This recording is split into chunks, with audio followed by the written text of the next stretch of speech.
Hey everybody, it's Sieaety here. Welcome back to my channel. So today I'm doing something a bit different. This video is actually a project for my digital storytelling class, DTC 354 at Washington State University. And today I will be drawing Sieaety again, except that this time it's not the Sieaety I've drawn on the channel before, which was my channel's avatar. This is actually the original concept for Sieaety, who is a character in a graphic novel that I'd like to write someday. So today I'm actually going to be doing a narration of Sieaty's story, or the beginning of her story, over the top of the time lapse of the artwork. First, I'll explain where Sieaty's name came from. So, a few years ago, I wondered what it would be like if we pronounced words by saying the name of the letter rather than the sounds. So, for example, if I took the word cat, I would pronounce it C-A-T by saying the names of the letters. And that's how the name Sieaety came about, from the word cat, Sieaety.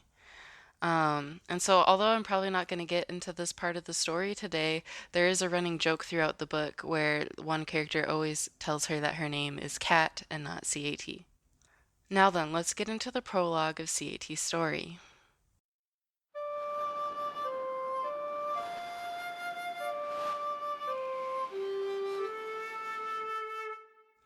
Standing on the balcony of the castle's tower, Sieaety sighed as she looked out over her country. It was a small country, with only one town, steep mountains on one side and dangerous cliffs on the other. A hand settled on her shoulder as her mother approached from behind. "What's bothering you, sweetheart? You still need to finish your lessons." "There's no point to my lessons. Why am I wasting my time learning some lost language when our people are out there suffering?" "It is important. Only the royal family has the privilege to learn it, and you are the sole heir. If you do not learn it, a great portion of our heritage will be lost forever." Of course, another royal family privilege, just like magic is a royal privilege. What does our past matter when our people are suffering now? What good are our privileges? We aren't even allowed to use our power to help the citizens, let alone teach them how to use it themselves. Sieaety turned away from her mother to look over the city again.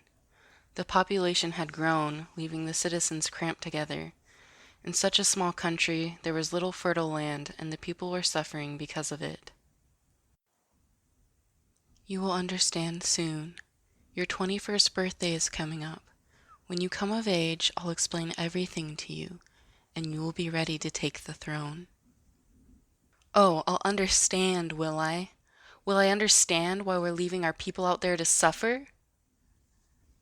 "Listen here, young lady. I know you are not concerned about your lessons, but they are necessary, whether you believe it or not. Now get back to that desk and sit down."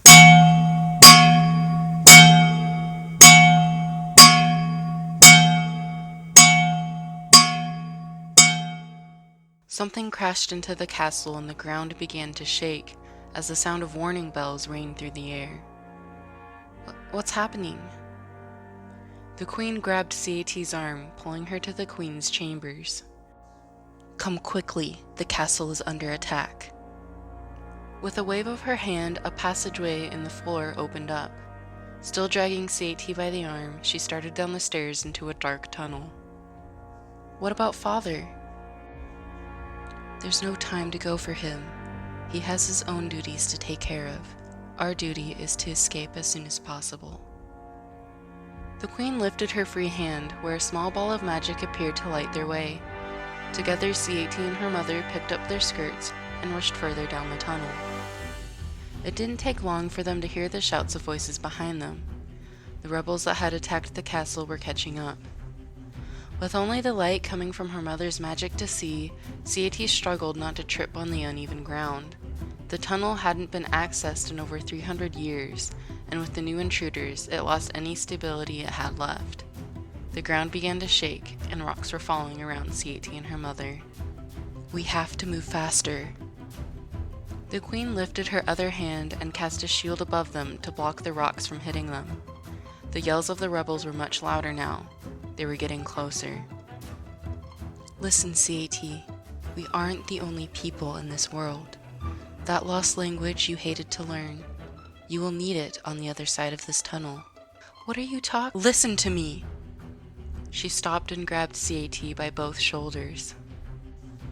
No matter what, you must not use your magic around others. You cannot risk being caught. The queen turned to face the rebels, who had caught up at this point, and shoved Sieaety behind her. More and more of the tunnel was falling apart, and the queen struggled to keep up the magic barrier, stopping the tunnel from completely collapsing, while also having to defend against the onslaught of attacks from the rebels. Let me help! Stay back! The queen was trembling with the strength it took to hold the barrier in place against both the rebels and the falling rocks. She turned to look at her only daughter. You have to keep going, Sieaety. The rebels continued to pound against the barrier, and the queen wouldn't be able to hold on for much longer. You're ridiculous if you think I'm leaving you behind. Let me help fight them. No, Sieaety. Even if we win against the rebels here, there are more in the castle waiting for us. You are not ready for the magnitude of such a battle. I have been training in magic all my life. I am to be crowned queen in a few weeks, but you say I'm not strong enough to protect myself and my family?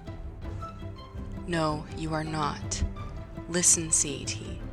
As you said, you have been learning to use magic all your life. You are the only heir to such power. You must live on, and you must find out the truth that lies on the other side of this tunnel. Now go! Sieaety hesitated and reached out to her mother, when a splintering crack appeared in the magic barrier. Go! The queen watched as her daughter took a step back and then turned to flee. She could only hope that her own sacrifice would save her daughter's life, that her daughter would live on to learn what had happened to their people all those years ago, and that she would grow to bring their people back to their former glory. Sieaety looked back for a moment and watched as the magic barrier fell, and both her mother and the rebels were crushed underneath the mountain's rock. She couldn't linger to mourn when the mountain was still collapsing all around her, so she pushed forward. A large rock hit her in the head and she stumbled to the ground. But as she looked up, she could see the pinpoint of light at the end of the passage. So Sieaety stood and struggled to make her way to the outside. Blinding light struck her vision as she emerged from the tunnel. Even with her throbbing head and the thin trail of blood running down the side of her face, Sieaety couldn't help but to gasp at the sight before her. It was as if she had entered a completely new world. The mountain range that she had stared at every day of her life now stood behind her, with endless expanses of land ahead of her. Sieaety vowed to keep this image in her mind forever, even as she collapsed to the earth and everything faded to black.